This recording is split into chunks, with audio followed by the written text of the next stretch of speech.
Welcome to my YouTube channel maths with PB sir. WBPSC clerkship preliminary 2023 সালের notification এবং 2024 সালের 16 ও 17 November যে পরীক্ষাটি হয়েছিল, এই পরীক্ষাটি যারা যারা দিয়েছো তাদের মধ্যে একটা উৎকণ্ঠা দেখা গিয়েছে। বিশেষ করে প্রায় 1 বছর হতে চললো পরীক্ষার রেজাল্ট বেরোয়নি। তো এই পরীক্ষায় কাট অফ তোমাদের কত যেতে পারে, সিট কতটা অ্যানাউন্স হয়েছিল এবং বর্তমানে সিট সংখ্যা প্রায় কতটা, এবং প্রত্যেক ক্যাটাগরি ওয়াইজ কতজন করে ডাক পেতে চলেছো, নর্মালাইজেশন হবে কি হবে না, কবে নাগাদ রেজাল্ট বেরোতে পারে, কবে মেন এক্সাম, এবং আমি যে আগে যে দুটো যে ক্লার্কশিপ এক্সাম হয়েছে সেই দুটো এক্সামই দেবার অভিজ্ঞতা কেমন, আর তোমরা প্রস্তুতিই বা কেমনভাবে নেবে, এই সমস্ত বিষয় নিয়ে বিস্তারিত আলোচনা আজকের ভিডিওতে করা হবে। তো প্রথমেই দেখো, একটা ধারণা সবার মধ্যে আসে যে যেহেতু 4টে শিফটে 4টে বিভিন্ন রকমের কোশ্চেনের পরীক্ষা হয়েছে, তো যেহেতু 4টে শিফট 4টে আলাদা আলাদা কোশ্চেন, আর প্রত্যেকটা কোশ্চেনের মান সমান হওয়ার কথা থাকলেও সমান কিন্তু নয়। এটা যারা পরীক্ষা দিয়েছে তারা ভালো করেই বুঝতে পেরেছে। বিশেষ করে শেষের দিকে শিফটে মনে হয়েছে যেন কোশ্চেন একটু হার্ড, তো তবুও মনে অনেক কোশ্চেন।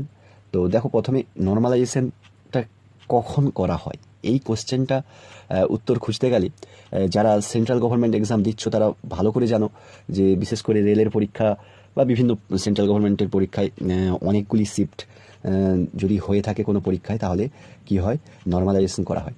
যেহেতু এখানে 4টে শিফট হয়েছে, তাহলে স্বাভাবিকভাবেই কোশ্চেন আসতে পারে যে এখানেও কি নর্মালাইজেশন করা হবে। দেখো, পিএসসি কিন্তু গতবারেও একই রকমভাবে বলেছিল যে নর্মালাইজেশন কিন্তু করেনি। তো যেহেতু নর্মালাইজেশন তখন করা হয়নি, তাই তোমাদের 2024 সালে যে পরীক্ষাটি হয়েছে সেখানেও কিন্তু নর্মালাইজেশন করার চান্স খুবই কম। তো নর্মালাইজেশন যেহেতু হচ্ছে না, ধরেই নিতে হবে হচ্ছে না, তাই যারা তুলনামূলক কঠিন শিফটে পরীক্ষা দিয়েছো তাদের ক্ষেত্রে কিন্তু একটু সত্যি হার্ড লাক বলা চলে। নর্মালাইজেশন হচ্ছে না ধরে নিয়ে এগিয়ে চলতে হবে তোমাদের। এবারে নেক্সট দেখো, সিট সংখ্যা কি বেড়েছে? এর উত্তর হবে হ্যাঁ, সিট সংখ্যা বেড়েছে। সিট প্রায় 6,000 সিট ঘোষণা করা হলেও কমপক্ষে 8,000 সিট তোমাদের হতে চলেছে। কারণ ভালো করেই জানো যে কোনো একটা পরীক্ষা রিক্রুটমেন্ট নোটিফিকেশনে টেন্টেটিভ সিট বলা হয় যে এই সিটটা রয়েছে, তারপরে যখন সিট আপডেট হয় নোটিফিকেশনের যে সিট বলা থাকে তার থেকে কিন্তু আপডেটেড সিট কিন্তু সাধারণভাবে দেওয়া হয়। তো এক্ষেত্রে যা খবর পাওয়া যাচ্ছে তোমাদের প্রায় 8,000 প্লাস সিট রয়েছে। এর পিছনে যুক্তি কি না, দেখো 2022-এর পরে ভ্যাকেন্সি কিন্তু প্রচুর বেড়েছে এবং বিভিন্ন ডিপার্টমেন্টে যে কর্মী সংকট, এটা কিন্তু খবরে আসছে। তো সেই হিসাবে দেখতে গেলে সিটটা কিন্তু বর্ধিত। এবং আরও একটা জিনিস, এটা ট্যাকটিক্যালি দেখতে গেলে সামনেই যেহেতু ভোট 2026 সালে বিধানসভা ভোট রয়েছে, তো অনেক পরীক্ষার্থী মেন পরীক্ষার জন্য ডাক পেতে পারো। এবারে নেক্সট হচ্ছে কবে নাগাদ বেরোতে পারে রেজাল্ট। খুব সম্ভাব্য তোমাদের রেজাল্ট কিন্তু লক্ষ্মী পূজার পরেই বেরোতে চলেছে। দেখো, লক্ষ্মী পূজার পরে বুধবার থেকে যে অফিস খুলবে, বুধ বৃহস্পতি শুক্র এবং পরের সপ্তাহে সোম থেকে শুক্র, এই 3, 5, 8 দিনের মধ্যে কিন্তু তোমাদের রেজাল্ট বেরোনোর চান্স প্রবল। কারণ রেজাল্ট সম্পূর্ণ রেডি রয়েছে। ওবিসির জন্য একটা টালমাটাল অবস্থা ছিল, সেই অবস্থাও কেটে গিয়েছে। তো যেহেতু তোমাদের এই নোটিফিকেশানটা ওবিসি রায়ের আগের নোটিফিকেশান, তাই তোমাদের পুরনো যে ওবিসির লিস্ট সেই ওয়াইজই কিন্তু এখানে ডাক পাবে। তো আর যদি রেজাল্ট এর মধ্যে বেরোয় তাহলে কিন্তু মেন্স পরীক্ষাটা তোমাদের ডিসেম্বর মাসেই হবে।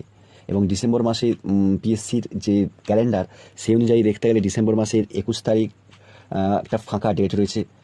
এছাড়া 28 তারিখও বলা চলে। তো 28 তারিখটা যেহেতু একটা ছুটির মধ্যে থাকে, তো 21 তারিখটাকেই তোমরা ধরে নিয়ে চলো যে ওই সময় পরীক্ষা হওয়ার চান্স বেশি। দেখতে গেলে কিন্তু সময় খুব কম থাকবে। এবারে চলে আসি কাট অফে। কাট অফটা আমি প্রথমেই বলি, আমি আগেও একটা কাট অফ ভিডিও দিয়েছিলাম, সেখানে কিন্তু একটা বিগ রেঞ্জ বলেছিলাম, কারণ তখন পরীক্ষার পরে জাস্ট পরীক্ষা হয়েছে, তারপরেই কাট অফটা নিয়ে আলোচনা করা হয়েছিল। তো সেই ক্ষেত্রে একটা বিগ রেঞ্জ বলেছিলাম। আমি কিন্তু সেই কাট অফের পরেও ডেটা কালেকশন আমার কিন্তু চলছিল। সেই ডেটা কালেকশন করে এবং বিভিন্ন শিফট ধরে ধরে ডেটা অ্যানালাইজ করে একটা ন্যূনতম একটা মার্কস, কাট অফ মার্কস আমি একটা বানিয়েছি, সেটা তোমরা দেখো। এবং সেই কাট অফ মার্কস যদি তোমাদের থাকে অবশ্যই প্রিপারেশন শুরু করবে। আর আশা করা যায় এরকমই কাট অফ যেতে চলেছে।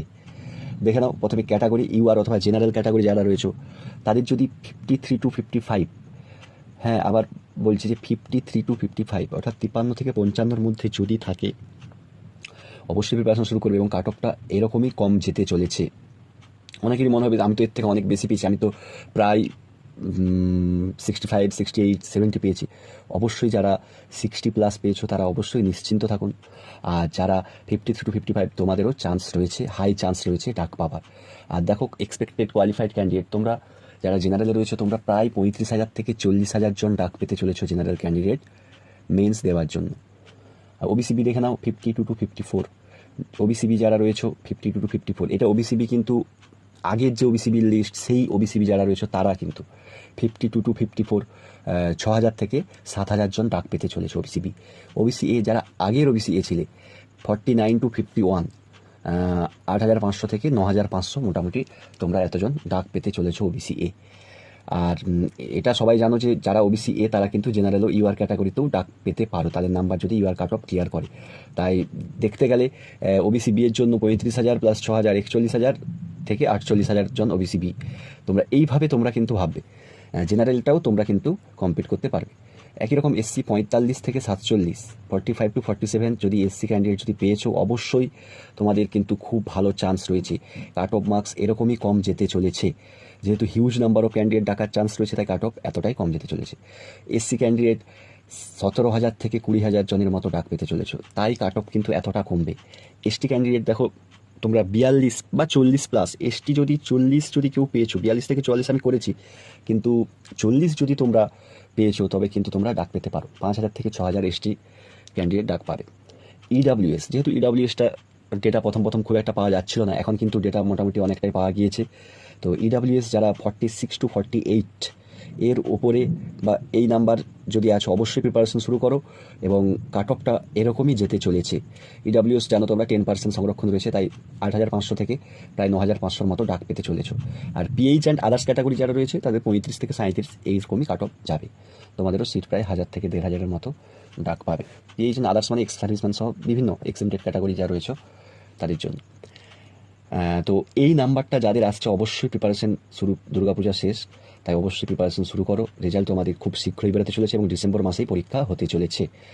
আর অভিজ্ঞতা বলতে এসএসসি ক্লার্কশিপ, আমি এসএসসি লিখছি কেন তোমরা যারা পুরনো তারা জানো হয়তো 2017 সালে যে ক্লার্কশিপ পরীক্ষাটা হয়েছিল এটা কিন্তু ইনিশিয়েটিভ বা দুটো পরীক্ষা কিন্তু এসএসসি বা স্টাফ সিলেকশন কমিশন তখন পশ্চিমবঙ্গ সরকারের ছিল, সেই স্টাফ সিলেকশন কমিশনের আন্ডারে কিন্তু প্রিলি পরীক্ষা হয়েছিল।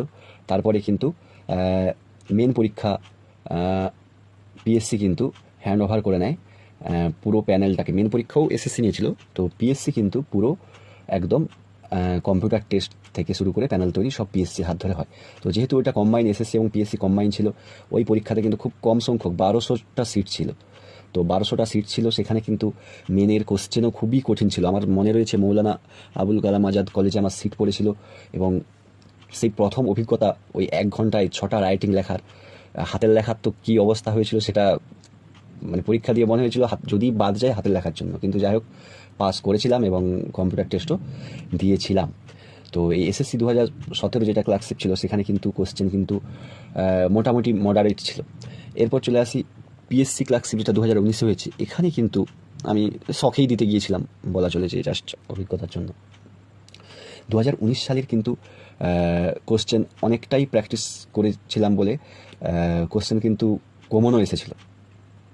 গ্রুপ স্টাডি করা হয়েছিল তাই হচ্ছে কোশ্চেন কিন্তু কমনও পড়েছিল। এখন তোমাদের কাছে বিভিন্ন মাধ্যম বেরিয়েছে, বিশেষ করে বিভিন্ন বই বেরিয়েছে, তোমরা কিন্তু প্র্যাকটিসে থাকতে পারো। তো ওইখানে কিন্তু 19 সালের মেন্সে কিন্তু খুব সুন্দর একটা বিটুই দিয়েছিল যে উশ্রী নদীর ধারে ওই আমাদের হচ্ছে সত্যজিৎ রায়ের লেখা প্রফেসর শঙ্কু থেকে কিন্তু একটা খুব সুন্দর পোর্শন দিয়েছিল, খুব সুন্দর দেওয়া ছিল বলা ছিল, খুব ছোট্ট কিন্তু খুব ভালোভাবে উশ্রী নদীর ধারে এরকম একটা দিয়েছিল, ব্যাঙ্ক অফ উশ্রী হবে, ধার মানে নদীর তীরে বলা চলে। তো সেরকমই কিছু কিছু জিনিস অবশ্যই উপস্থিত বুদ্ধি কাজে লাগিয়ে করতে হয়েছিল। তো মোটামুটি এইভাবে আমি মেন্সটা দিয়েছিলাম এবং ওইখানেও অবশ্যই পাস করেছিলাম। তো তোমাদের যারা এই কাট অফ মার্কসের যে আমি বলছি এটার মধ্যে যারা রয়েছে তারা ডেসক্রিপটিভের যে প্রিপারেশন নেবে তার মূল মন্ত্রটা কী। দেখো তোমাদের কাছে 2 মাস ম্যাক্সিমাম তোমরা সময় পাবে, রেজাল্ট বেরানোর পরে ম্যাক্সিমাম 2 মাস সময় পাবে, তার মধ্যেই কিন্তু পরীক্ষা হবে। দেখতে গেলে কিন্তু বেশি সময় নেই। তাই তোমাদেরকে কী করতে হবে, প্রতিদিন কমপক্ষে 2টো করে বেঙ্গলি টু ইংলিশ এবং ইংলিশ টু বেঙ্গলি ট্রান্সলেশন কিন্তু করে যেতে হবে। প্রেসিস রাইটিংটা নিজেকে করতে হবে, এবং প্রেসিস রাইটিং করার পর প্রেসিস রাইটিং প্রতিদিন 2টো করে অবশ্যই করবে, এবং টাইটেলটা নিজের মতো করে দেওয়ার চেষ্টা করবে। এই টাইটেলের উপরে কিন্তু অনেকটা নির্ভর করে তুমি কত নাম্বার পেতে চলেছো। হ্যাঁ, টাইটেলে একটা নির্দিষ্ট নাম্বার থাকে, ঠিক আছে, কিন্তু তুমি টাইটেলটা যত ভালো টাইটেল দেবে তোমার কিন্তু জিস্ট তত আকৃষ্ট করবে পরীক্ষককে। আবার বলছি, টাইটেলটাই কিন্তু পরীক্ষককে আকৃষ্ট করবে, সেই অনুযায়ী কিন্তু টাইটেল দেওয়াটা তোমাদেরকে প্র্যাকটিস করতে হবে। একই রকম সারাংশ যেটা বাংলাতে করা হয় ওটাও কিন্তু তোমাদেরকে প্র্যাকটিস করতে হবে, অর্থাৎ প্র্যাকটিসের মধ্যে রাখতে হবে। আর এরপরে রিপোর্ট রাইটিং। দেখো, রিপোর্ট রাইটিং নিয়ে আমি তোমাদেরকে এটাই বলবো, অবশ্যই প্র্যাকটিস করবে, বিভিন্ন বই থেকে প্র্যাকটিস করবে।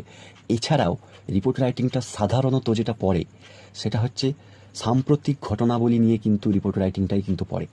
সেজন্য তোমাদেরকে কিন্তু সাম্প্রতিক কিছু ঘটনা অবশ্যই আমি চ্যানেলে রেজাল্ট বেরোনোর পরপরই এই নিয়ে ক্লাস নেব। সাম্প্রতিক ঘটনাবলী নিয়ে রিপোর্ট রাইটিং থেকে শুরু করে প্রেসি রাইটিংয়েরও কিছু ধরন নিয়ে ক্লাস নেব। তোমরা কিন্তু সাম্প্রতিক ঘটনাবলী কিছু কিন্তু বিশেষ করে একটা লিস্ট বানিয়ে নেবে, কম করে 10টা সাম্প্রতিক ঘটনা কী কী হয়েছে সেই নিয়ে একটা রিপোর্ট কিন্তু নিজেরা প্র্যাকটিস করবে। প্রতিদিন চেষ্টা করবে 2টো বিভিন্ন ধরনের রিপোর্ট, ইংলিশ বলো আর বাংলা বলো, প্র্যাকটিস করা। এগুলো প্র্যাকটিসের মধ্যে না রাখলে পরীক্ষার হলে গিয়ে কিন্তু গুলিয়ে ফেলবে, ভাষা খুঁজে পাবে না, যে জিনিসটা অনেকের সাথেই হয়েছে। তাই তোমাদেরকে প্র্যাকটিসে রাখতে হবে। বিশেষ করে বেঙ্গলি টু ইংলিশ বা ইংলিশ টু বেঙ্গলি হয়তো ভাবছো যে তোমার মনে হচ্ছে এটার অর্থ এটা, কিন্তু ওই অর্থগুলোকে গুছিয়ে আবার বাক্য তৈরি করতে হবে, এইগুলো কিন্তু খেয়াল রাখতে হবে। আবার বেঙ্গলি টু ইংলিশ বলতে গেলে তুমি ভাবছো যে এর বাংলা তো এটা দিলেই হয়ে যাবে, এইটা লিখলেই হয়ে, কিন্তু না, অনেক সময় ব্যঙ্গাত্মক থাকে, অনেক সময় এমন কিছু বাংলা থাকে যার কিন্তু অর্থ যেটা আমি বললাম যে ব্যাংক অফ উশ্রী, অর্থাৎ উশ্রী নদীর তীরে, ওখানে ধারে বলা ছিল, এখানে কিন্তু তোমাকে ব্যাংক কথাটি কিন্তু লিখতে হতো। এরকম খুঁটিনাটি জিনিস কিন্তু বেঙ্গলি টু ইংলিশ ট্রান্সলেশনেও থাকে, এই জন্যই ট্রান্সলেশনের মার্কসটা কিন্তু বেশি। তাই তোমাদেরকে অবশ্যই বলবো, আর অধৈর্য হয়েও না, উৎকণ্ঠার মধ্যে রয়েছে সবাই। রেজাল্ট কিন্তু খুব শীঘ্রই বেরোতে চলেছে। হয়তো আমাকে ব্যঙ্গ করতেই পারো যে কি বলছেন, কবে বেরোবে কোনো ঠিক নেই, আর আপনি হচ্ছে ভিডিও বানিয়ে এরকম বলছেন। দেখো, এটা কিন্তু একদম খবর যে তোমাদের কিন্তু পুজোর পরেই কিন্তু বেরোতে চলেছে, বিশেষ করে লক্ষ্মী পুজোর পরে কিন্তু বেরোতে চলেছে। তাই নিজেদেরকে প্রিপারেশনের মধ্যে রেখো, আর অবশ্যই এই চ্যানেলটার সঙ্গে থেকো। আমি কীভাবে ডেসক্রিপ্টে, আমি যেহেতু 2টো আগে দিয়েছি, সেই অভিজ্ঞতাগুলো অবশ্যই শেয়ার করবো, এবং ডেসক্রিপ্টে কীভাবে করতে হবে প্রত্যেকটা জিনিস ভিডিও, আরও নিত্য নতুন ভিডিও বানাবো। তাই চ্যানেলটিকে সাবস্ক্রাইব করবে এবং বন্ধুদের মধ্যে অবশ্যই শেয়ার করবে।